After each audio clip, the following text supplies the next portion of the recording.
Dice así la palabra del Señor: yo le he escogido para que mande a sus hijos y descendientes que obedezcan mis enseñanzas y hagan todo lo que es bueno y correcto, para que yo cumpla todo lo que he prometido. Una vez más, yo le he escogido para que mande a sus hijos y descendientes que obedezcan mis enseñanzas y hagan todo lo que es bueno y correcto, para que yo cumpla todo lo que he prometido. Voy a compartirles en esta noche la conferencia Principios y valores que debemos mantener en la familia. Principios y valores que debemos mantener en la familia. Yo creo que este es uno de los temas que no solo en la iglesia, sino que fuera de la iglesia debería estarse tocando, porque hay una tremenda escasez de principios y valores en nuestra sociedad. Y nosotros lo podemos contemplar en aquellos que han asumido el liderazgo de nuestra nación. Aquellos que son modelos a quienes nosotros debemos imitar. Y qué tristeza en las condiciones en los últimos años como han quedado. Y yo creo que debe de ser consistente la enseñanza de principios y valores en el hogar. Y no se trata de que usted haya nacido en una familia acomodada, una familia adinerada, una familia que todo lo ha tenido. Y tristemente esa gente ha sido una de las que más daño le han hecho al país. Porque puede tenerlo todo, pero si no tiene a Dios, definitivamente no tiene nada.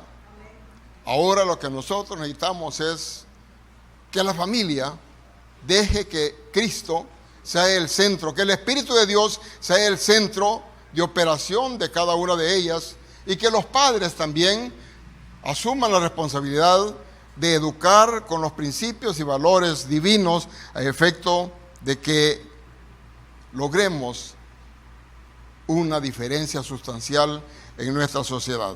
El propósito de esta conferencia es instruir a los padres a que enseñen con más fuerza y eficacia los principios y valores bíblicos que debemos practicar en el seno de la familia y reflejar en la iglesia, en el hogar, en la comunidad, en las instituciones donde laboramos, en el colegio, en la universidad. Yo creo que ahí nosotros vamos a reflejar lo que hemos recibido en la educación cristiana, en principios y valores en el hogar. ¿Cuál es el significado de las palabras principios y valores? Significado de las palabras principios y valores. Principio, del latín principium, es comienzo, la primera parte o inicio. Eso es la definición de principio. Los principios son el fundamento o base de la moral, los valores, las normas y las conductas humanas. Valores son las normas de conducta humana, actitudes y comportamiento. Los rigen la vida, las actitudes, los comportamientos y las acciones de las personas. Un ejemplo sobre principios y valores lo encontramos nosotros en 1 Corintios 13, capítulo 13, versículos 4 y 6. Dice: tener amor es saber soportar, ser bondadoso, es no tener envidia, no ser presumido, orgulloso, grosero o egoísta, es no enojarse ni guardar rencor, es no alegrarse de las injusticias, sino de la verdad. El amor es el principio del cual se desprenden los valores como la paciencia, la comprensión, el perdón, la benignidad, la justicia, entre otros. Cuando se dice el amor todo lo soporta, no se refiere a la falta de respeto. No se refiere a la falta de respeto. Abuso, agresiones, traiciones. El amor soporta enfermedad. El amor soporta la pobreza. El amor soporta las adversidades, los defectos. Algunas veces Vienen pruebas en el hogar, el esposo, la esposa perdió el trabajo y eso genera crisis y eso es donde tiene que ayudarse y soportar. Aclaro, por si algunas veces han querido someter a la pareja diciendo que todo tiene que soportarlo, no es así. Atropellos, abusos, agresiones y traiciones no están comprendidos en esta porción. Ahora, hay un axioma. Dios es la fuente de principios y valores. Ese es un axioma. Un axioma es una verdad evidente por sí misma. Dios es la fuente de principios y valores. Principios y valores bíblicos. Amor a Dios y al prójimo. Primero, cuando amamos a Dios, obedecemos sus mandamientos, estatutos, ordenanzas, entre otros. Veamos qué dice Juan 14:15. Si me amáis, guardad mis mandamientos. Si me amáis, guardad mis mandamientos. Honramos a Dios. Cuando le amamos, nosotros le honramos en todo momento, en todo tiempo. Proverbios 1:7 dice: el principio de la sabiduría es el temor de Jehová. Los insensatos desprecian la sabiduría y la enseñanza. También tenemos que cuando amamos a Dios, valoramos los asuntos de Dios. Primera Tesalonicenses 2:13. Por lo cual también vosotros sin cesar damos gracias a Dios de que cuando recibiste la palabra de Dios que oíste de nosotros, la recibiste no como palabra de hombres, sino según es en verdad la palabra de Dios, la cual actúa en vosotros. Cuando amamos a Dios, le adoramos. Y yo creo que estos elementos son bien importantes que nosotros los tengamos presentes, porque esto es lo que nosotros estamos transfiriendo a nuestros hijos. Cuando amamos a Dios, repudiamos la idolatría. La idolatría fue una de las causas por las cuales el pueblo de Israel sufrió en extremo. Cuando ellos se desviaban e iban hacia los ídolos, muchas de estas veces el pueblo de Israel cayó juicio y salieron de su país y fueron llevados como esclavos. Ahora usted va a decir, pero yo no tengo ídolos, yo no adoro ídolos. Pero ídolo es todo aquello que desvía su atención y su compromiso a Dios. Podría ser que usted tenga su profesión como ídolo y no le gusta que le digan hermano, sino que le digan ingeniero, que le digan doctor, que le digan licenciado, le digan reverendo, porque y eso es parte de su falta de compromiso con Dios. Entonces, nosotros tenemos que ser sencillos, tenemos que ser gente que no tenga idolatría por cosas. Por ejemplo, alguien puede tener idolatría por su carro. Ahí hay un esfuerzo y posiblemente sea del año o de años anteriores, pero tiene concentrada y centrada su atención y se levanta temprano a ver cómo está el carro, sale el trapito y anda en la calle y casi que quiere chinear el carro porque está idolatrando ese vehículo. Algunas veces nosotros, y está bien en el hogar, la esposa, algunas veces vamos más allá del amor que debe tenerse. Porque nosotros tenemos que tener primero a Dios sobre todo. Y después de Dios está la esposa y el esposo, están los hijos. Pero no idolatremos nosotros porque eso es desviar nuestra atención hacia Dios. Levítico 26:1 dice: no haréis vosotros ídolos ni escultura, ni os levantaréis estatua, ni pondréis en vuestra tierra piedra pintada para inclinarse a ella, porque yo soy Jehová vuestro Dios. Servimos a Dios con alegría. Además, amamos a las demás personas. ¿Se han dado cuenta que aquí en esta iglesia no hay diferencia, sino que todos nos amamos los unos a los otros? Podía en algún momento determinado tener alguna diferencia, pero eso es natural. Por eso es que dijo el Señor, amados los unos a los otros tal cual somos. No esperemos que todos los hermanos sean perfectos, pero aceptémonos y sigamos empujando esta obra, que es responsabilidad no del pastor Galán, del pastor Melgal, sino que es responsabilidad de toda la congregación, es responsabilidad de todos nosotros. Y quizás una de las cosas que yo les invitaría a que hagan ese trabajo con mucho gozo cuando van a venir al templo, vean alrededor de su casa a quienes no conocen a Cristo. Vean alrededor de su casa, en el entorno, aquellos niños que juegan con sus nietos, con sus hijos. Y que si esos niños no son traídos a los pies de Cristo, en algún momento pueden afectar los valores de sus hijos. Cuando amamos a Dios, practicamos la justicia, también perdonamos a las demás personas. Y yo creo que esta es una de las cosas del perdón hacia las demás personas en el hogar, los vecinos, compañeros de trabajo. Es bien importante que sea una práctica permanente en nuestras vidas. Pedro le preguntó al Señor, Señor, ¿cuántas veces debo de perdonar yo al que me ofende?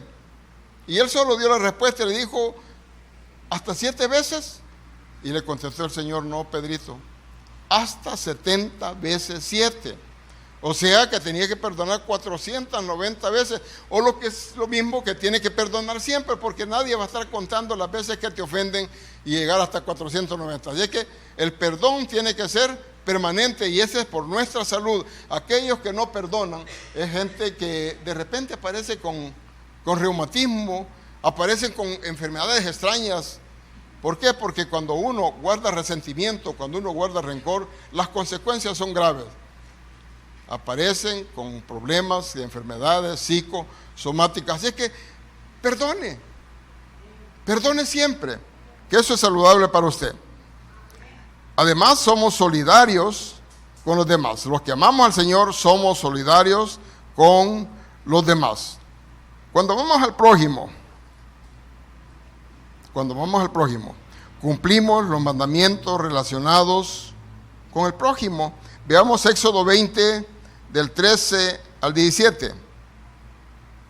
Éxodo 20, del 13 al 17, dice, no cometerás adulterio, no hurtarás, no hablarás contra tu prójimo falso testimonio, no codiciarás la casa de tu prójimo, no codiciarás la mujer de tu prójimo, ni su siervo, ni su criada, ni su buey, ni su asno, ni ninguna cosa alguna de tu prójimo, ni su carro, ni sus muebles, si lo ponemos ya en el contexto. ¿Cuántos de nosotros realmente entendemos lo que es el temor a Dios? Yo creo que a estas alturas hemos entendido, hemos asimilado, y además de amarle, el amor a Dios nos lleva al nivel de generar un temor. Dice, el temor de Dios nos hace reconocer su hermosura y santidad. Salmo 96, 9, adorad a Jehová en la hermosura de su santidad, temed delante de él toda la tierra. Además, el temor de Dios nos da sabiduría. El temor de Dios nos da sabiduría. Salmo 111, 10 dice, el principio de la sabiduría es el temor de Jehová. Buen entendimiento tienen todos los que practican sus mandamientos. Su loor permanece para siempre.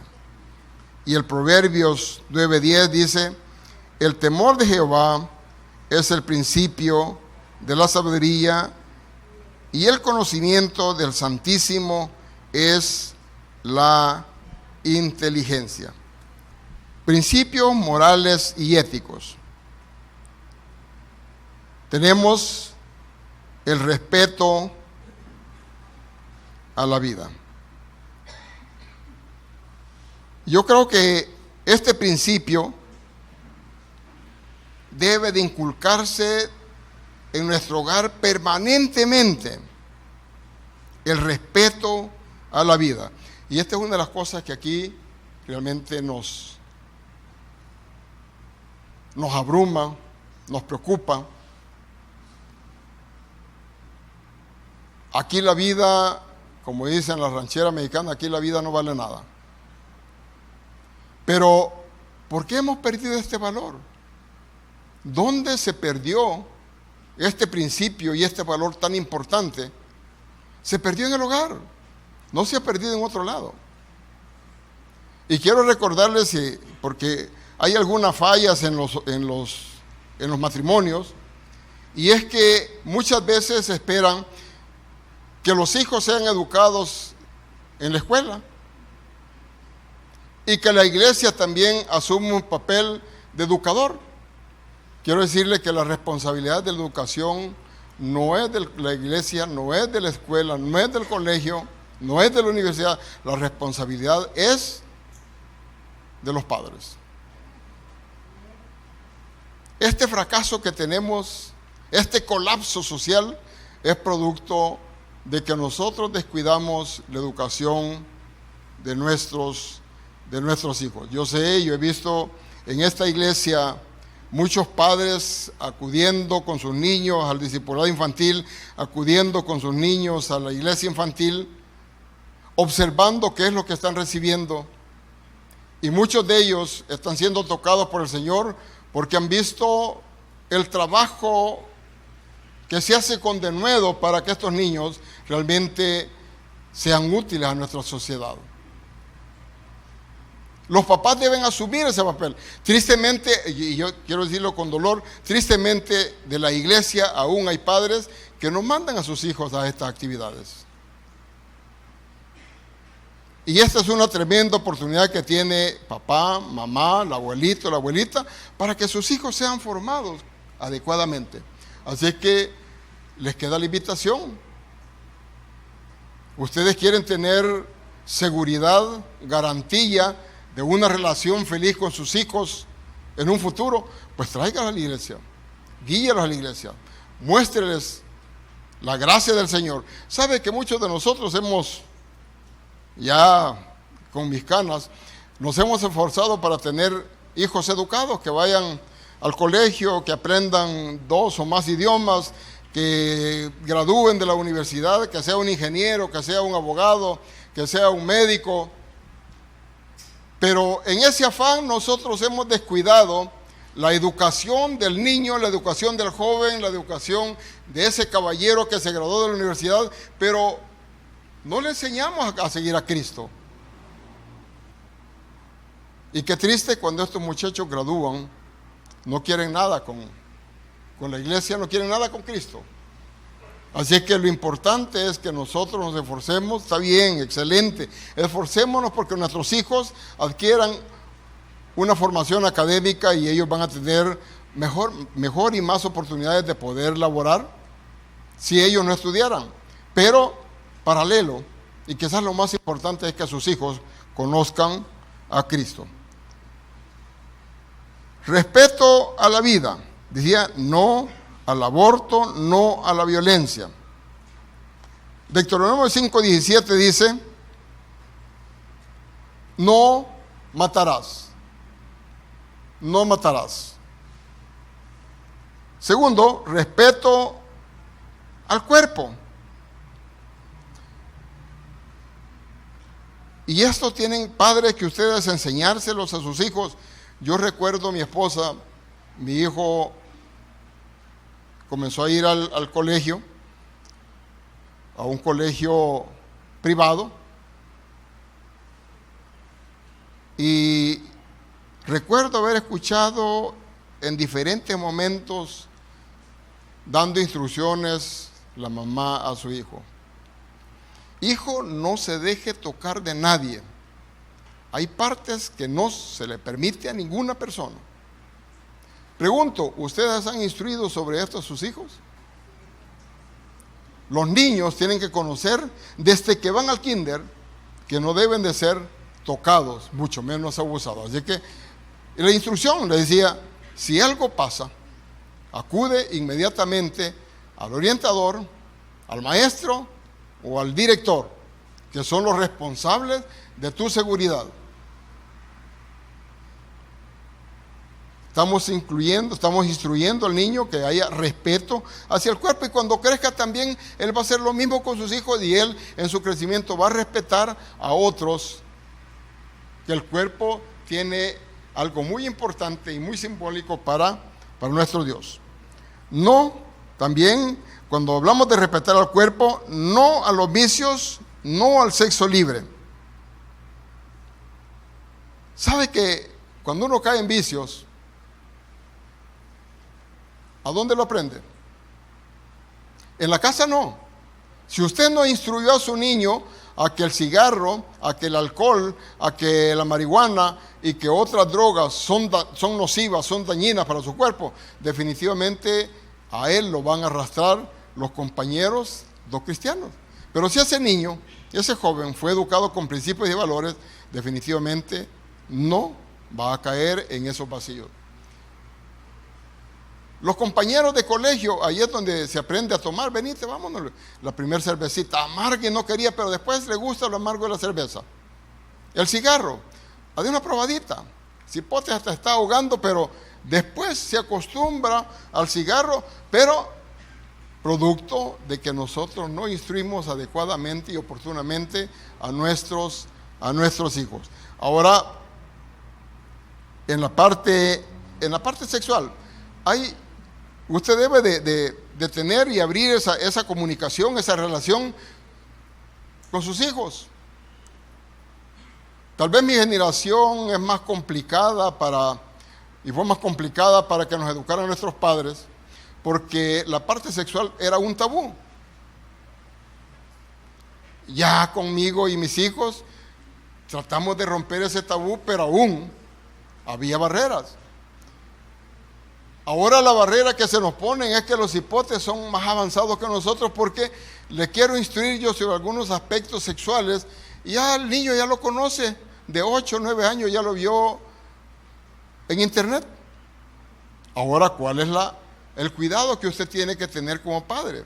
Pues ver qué es lo que está viendo su hijo en el cable, qué es lo que está viendo su hijo si usted ya le compró un teléfono inteligente, que en el teléfono cae de repente imágenes groseras sexuales. Vea qué es lo que, o no le dé teléfono inteligente. Pero si en la casa tiene que haber internet por las tareas que tiene que hacer el niño o la niña, pero vea usted qué están viendo sus hijos a efectos de que tengan el cuidado y la orientación oportuna y adecuada. La santidad es otro principio moral y ético. Le digo, respeto a la vida, respeto al cuerpo, la santidad, separados del pecado, por tanto, Dios nos ha llamado hacia Él. ¿Qué es la santidad? Santidad es separado para Dios. ¿Cuántos son santos aquí? Levante la mano, los que son santos.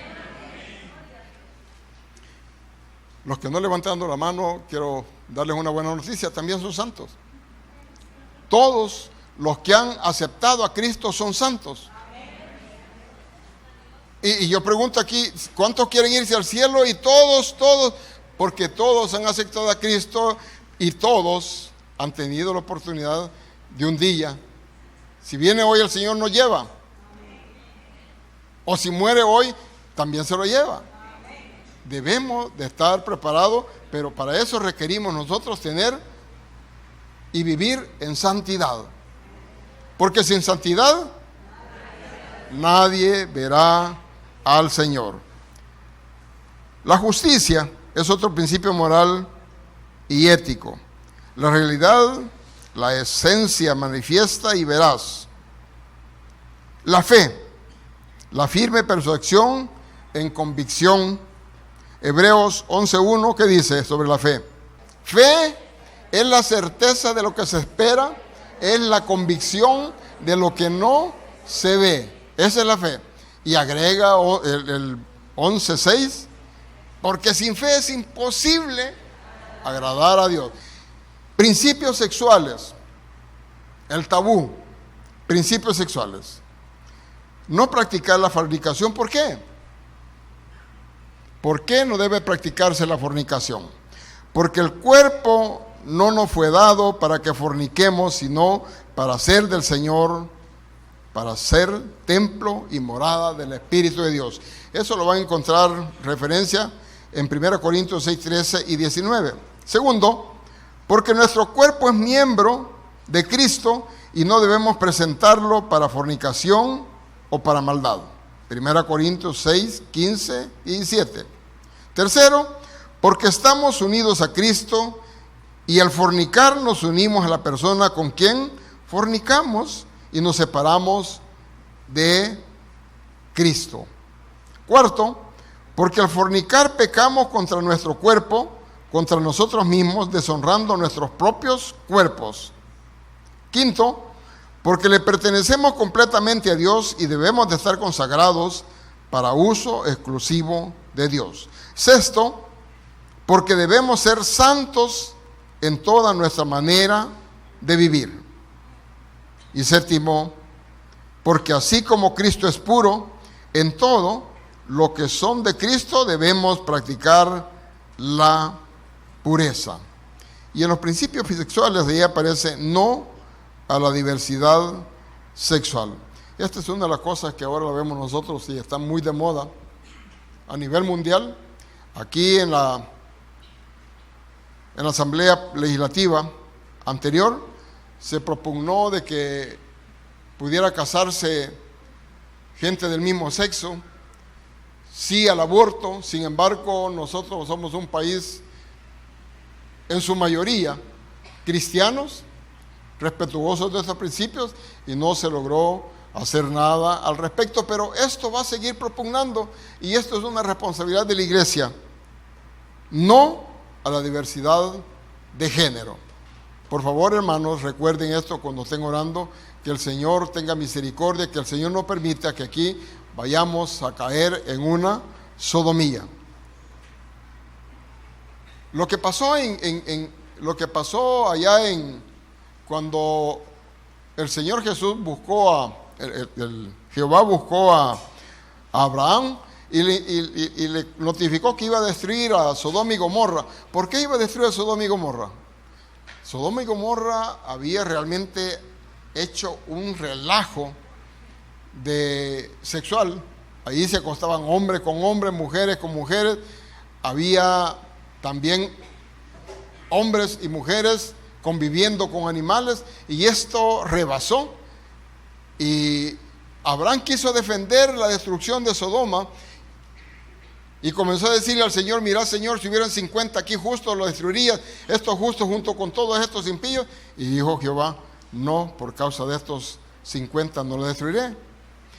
Y fue bajando: si hubieran 30, si hubieran 20, no, por causa de esos 20 no lo destruiré. Si hubieran 10, pero sabía Dios y Moisés que no habían 10, entonces se separaron y Sodoma y Gomorra fue destruido por esa sodomía en que esta gente vivía. ¿Sí? Los principios sexuales dan origen a los valores sexuales, entre los cuales tenemos el matrimonio, la pureza sexual, el pudor, la fidelidad matrimonial, etc. ¿Con qué solvencia puede venir un padre a hablar de su hijo, o tal vez ya joven, de que ser infiel a su pareja trae consecuencias graves y los riesgos de enfermedades? Pero el hijo no le va a entender ni le va a obedecer, porque si el varón está viviendo en desorden su vida, ha traicionado a sus hijos, a su esposa, el hijo va a hacer lo mismo que él, porque el hijo no sigue el consejo, sigue el ejemplo del padre. Así que si nosotros queremos que nuestros hijos tengan una vida saludable, démosles un buen ejemplo. B, con la enseñanza desde la niñez hacia su adultez vamos a tener hijos con valores. Celebrando el devocional cada día, necesitamos programar sistemáticamente, tener nuestro devocional diario. Reunir alrededor de la mesa a nuestra familia. Con oración. Con fe en la obra de Dios, con dedicación y con perseverancia. Póngase de pie. Estos consejos son muy importantes que los tome en cuenta. Yo creo que usted quiere una sociedad diferente. Yo creo que usted quiere que sus hijos sean modelos cuando ellos tomen el control de su nuevo hogar.